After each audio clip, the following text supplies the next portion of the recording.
what's up? Hey, baby. How was your day? Good. Thank you. Mine was tough. Why? I thought you loved teaching. I do love teaching. But I found out, so my students are students who have disabilities, Yeah. right? Well, I found out that a student that goes to another school in our district who was also disabled committed suicide. Do you know what that means? No, ma'am. But what does that have to do with you?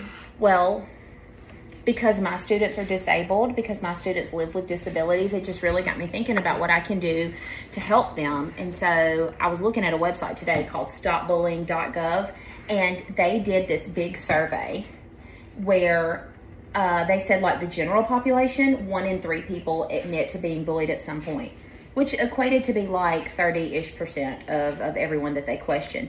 But for people with a disability, it was over 50%. Specifically, Yikes. people with autism.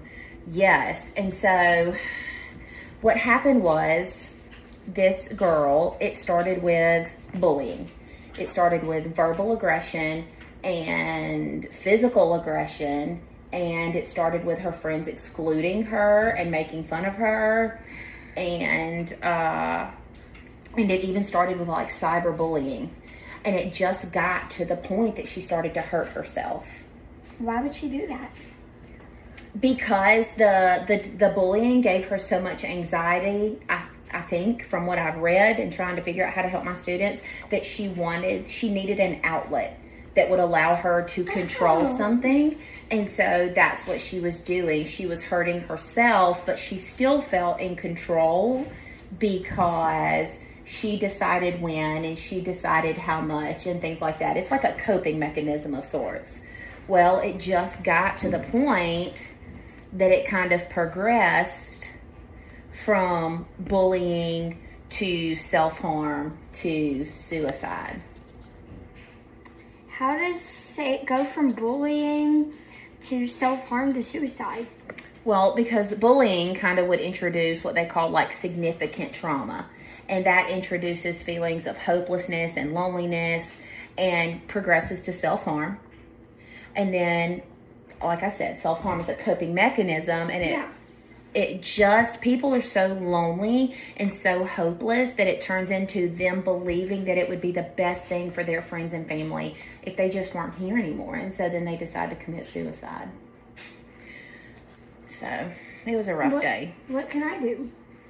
Well, if you see it happening, you can stand up. You can stand up to a bully. You can stand up to someone and say, hey, that's not nice, or hey, you shouldn't be saying that.